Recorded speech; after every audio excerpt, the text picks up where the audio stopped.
Breaking news. President Donald Trump just signed an executive order Thursday eliminating the Department of Education. This means that Secretary of Education Linda McMahon would be directed to take all necessary steps to facilitate the closure of the department and return education authority to the states. However, services, programs, and benefits on which Americans rely would remain uninterrupted. The department will continue to manage federal student loans and Pell Grants through its possible closure. Despite Trump's actions Thursday, completely dismantling the department would be nearly impossible without an act of Congress. Welcome to WU TV. I'm Allison Padula, and this is Damya Walton.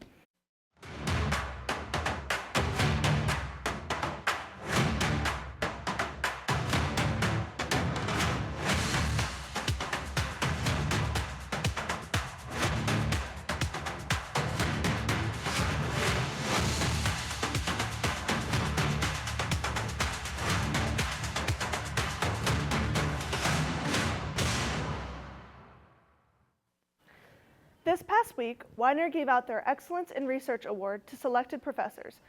Communications' very own Dr. Franzini won for the Social Sciences Division. We spoke to Dr. James Fike, Associate Dean of Social Sciences here at Widener, to gather more information on the accomplishment. So when we were looking for nominees for the Social Science Outstanding Researcher Award, we had a good deal of materials on Professor Franzini's accomplishments in the area of scholarship, which was particularly compelling, which is why we chose her to be the social science nominee and award recipient for the area of scholarship. Typically, when a faculty member publishes a book, so this is a sole author book that has multiple different kind of case study components that intersect in this concept of social identity and hidden lives. So what happens when you're developing a book is that you have underlying scholarship. So you present at some conferences, you have some case studies that you use in your classes, you have shorter articles.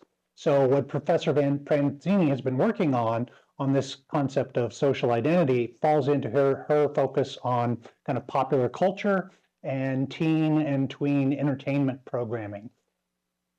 SEPTA has decided to make several changes to their regional rail system to help reduce delays and improve their on-time performance. They have hired 31 new conductors to work on the busiest lines, so SEPTA riders can board quickly and efficiently. The company is adjusting 20% of its train schedules to reduce the likelihood that a small delay will spread and cause additional delays. They will be using the newest fleet of trains during peak service hours, as those vehicles will allow fast boarding. Make sure to check your local schedule on www.septa.org to see if these changes affect your nearest line. Many former federal employees have been applying to the Pennsylvania state workforce in response to Governor Josh Shapiro's most recent executive order. The order prioritized hiring preferences within state agencies regarding the federal workers. As of Monday, the Commonwealth stated that they have received around 1,100 applications. Individuals who wish to apply for more information search career for the federal employees under the Commonwealth of Pennsylvania website. NASA astronauts returned home safely Tuesday night after their long overdue trip to space. Astronauts Sunny Williams and Butch Wilmore left in June on a test flight that was only supposed to last 9 days. Their trip was extended after thrusters on a Boeing Starliner capsule failed during docking, raising concerns about the ship's ability to carry them home. Williams said, and quoted, "Space is my happy place, but eventually we want to go home." After a 17-hour journey back to Earth, the duo safely splashed down on Florida's coast Tuesday. Welcome back. Widener's WUCAS student-run radio station will be now collaborating with Eastern University Studio 1300. This is the first year of Eastern Radio Station. They are expected to bring shows, music, and announcements of their sports teams to the air. In the near future, DJs from both schools will be on air together. WUCAS will be also sharing some equipment and materials with them as they work to build up their facility. Approximately 80,000 files on President John F. Kennedy's assassination were released on Tuesday. President Donald Trump promised that the files would be unredacted, instructing the National Archives and other federal agencies to declassify the files. Trump had been promising the release of the JFK files, as well as the files on the assassinations of Robert F. Kennedy and Martin Luther King Jr. since his first campaign. The National Archives stated that some information may be withheld under court seal or grand jury secrecy. The JFK files can be reached online at www.archives.gov or in person at the National Archives at College Park in Maryland. March is Women's History Month, and Widener University is celebrating. Our reporter Ashton Ray has more on the story. Hi, everybody. An event celebrating Women's History Month is being held at Freedom Hall. This is a celebration taking place within the Widener community and features speakers such as Mariah Scruggs, Dr. Fran Reaver, Dr. Jen Pullen.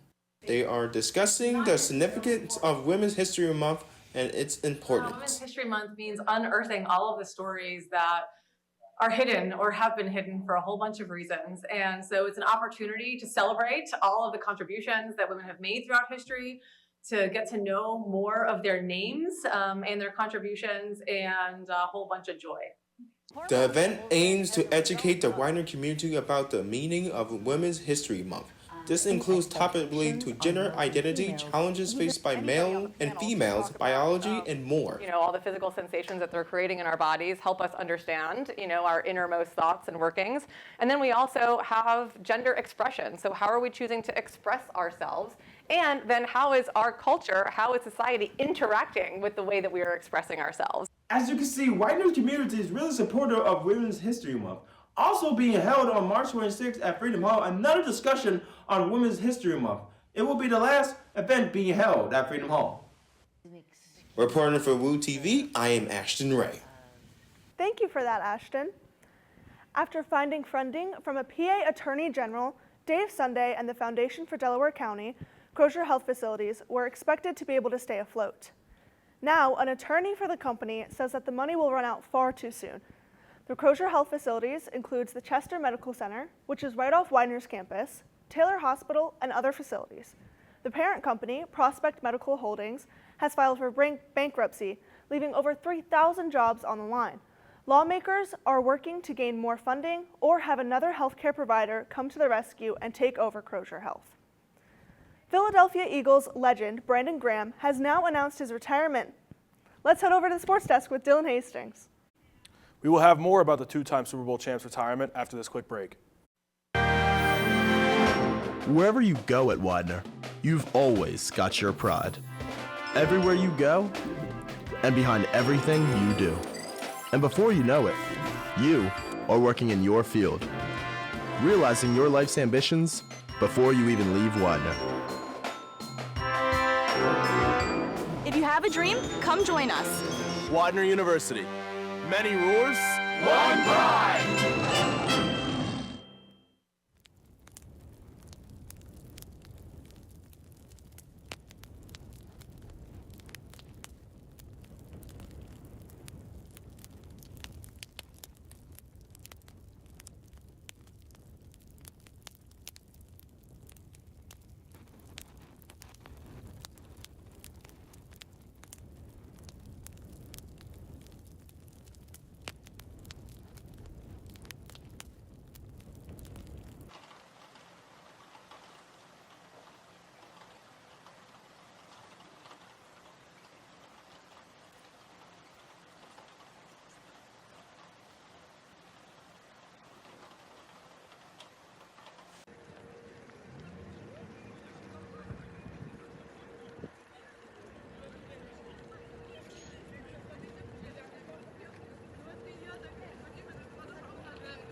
Hello and welcome to the Sports Desk. I'm Dillon Hastings.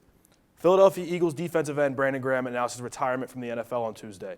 The two-time Super Bowl champion had an outstanding 15-year career with Philly. Graham now holds some important team records, including seasons played and games played at an astounding 206. The legend says, "I don't have no regrets."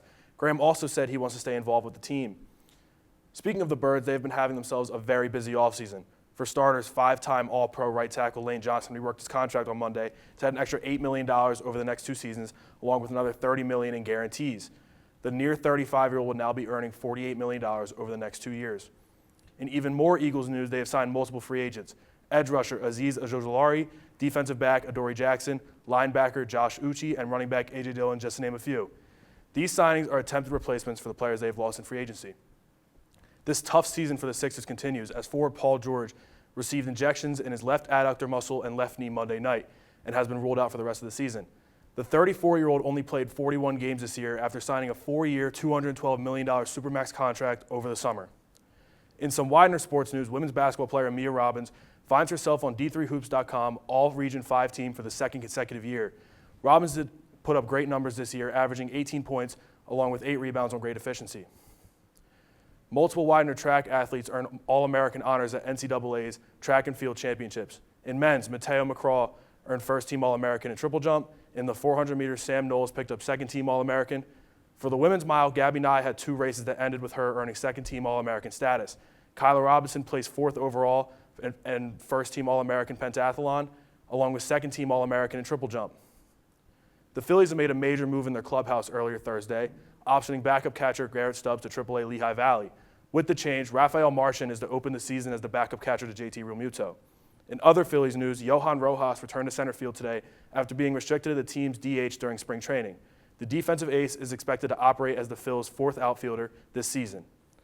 Think you can predict the perfect March Madness bracket? Odds say otherwise. According to the NCAA, the odds of predicting all 63 NCAA tournament games correctly are 1 to 9.2 quintillion. Safe to say those are terrible odds. However, I think this is the year where I can have the perfect March Madness bracket. I think the Florida Gators are going to win it all.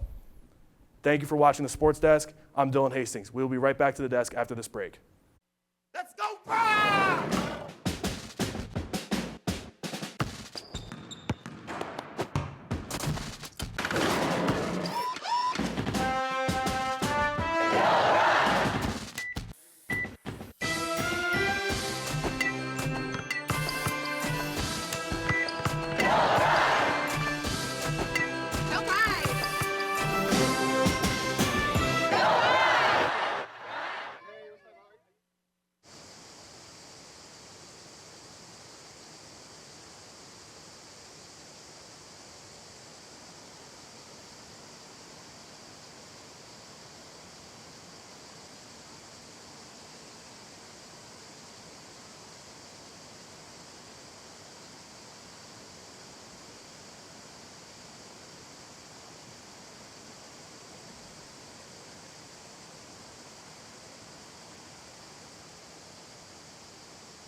Get your head in the game with the Widener Pride Activities Council and join them for a Philadelphia 76ers excursion.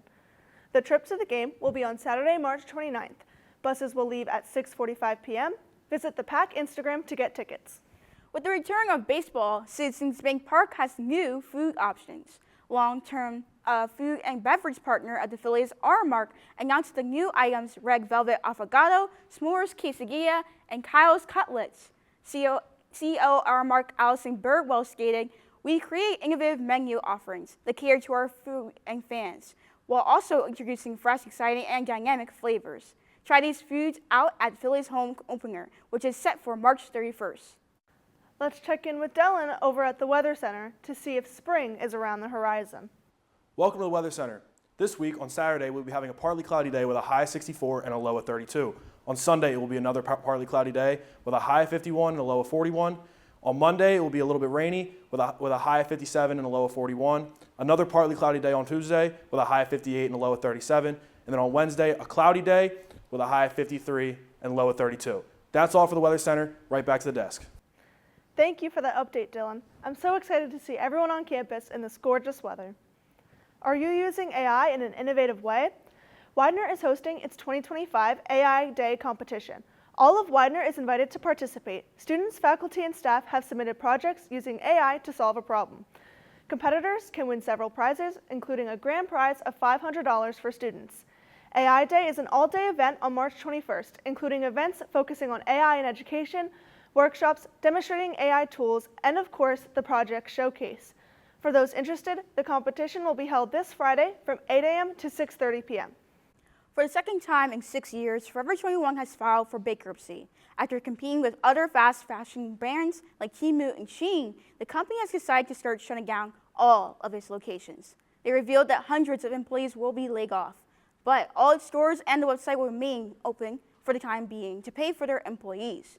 While a going out of business sale has not been announced, its online site is currently offering up to 80% off. This year's Honors Week, as tradition, will be providing several student projects and presentations from various majors and insightful conversations. Mark your calendars as this event will be held twice this next week. The first day will be held on Tuesday, March 25th from 12:35 p.m. to 1:45 p.m. And the second day will be held on Friday, March 28th from 12 p.m. to 12:50 p.m. We wish good luck to all presenters on their hard work. Widener Student Leader Awards are now open. The theme this year is Anchored in Excellence. When nominating a student leader, be sure to think about the effect they've had on Widener and its community. You will also have the chance to nominate for the SGA Impact Awards. Nominations are now open through March 28th at 5 p.m. We will be talking all about Broadway after this short break. Stay tuned.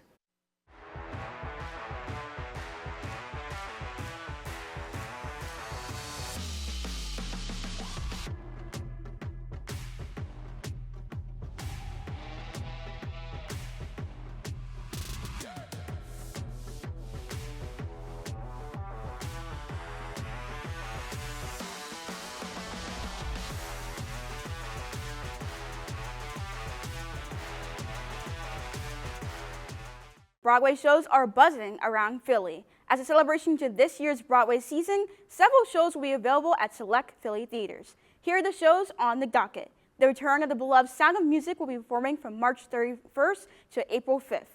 And Juliet, a jukebox retelling of Romeo and Juliet, will be happening on March 25th to April 6th. And a comedy musical, Shuck, will all focus on corn, will be performing on April 21 and May 3rd. For those interested in future shows, search the Philadelphia Theater's website for more information. All aboard! The Model Railroading Club is having its first meeting for the semester on April 4th from 4 p.m. to 5 p.m. at the Kapelski Learning Center. Participants will have the opportunity to learn more about basic model railroading terminology regardless of experience. Reach out to Chris Hawkins for more information. Do you have some hot takes about anime or a personal favorite you stand by? Then join Anime Club on Friday, March 28th at 6 p.m. in Kapelski Auditorium Room 1 for their anime debate night. Throughout the night, you'll be able to debate on fan favorites such as JJK, Naruto, Chainsaw Man, and more. Thank you for watching this edition of Woo TV. For the behind-the-scenes crew, Dillon Hastings and Allison, Padula, I'm Damya Walton. Make sure to join us again for next Thursday for another update. Good night.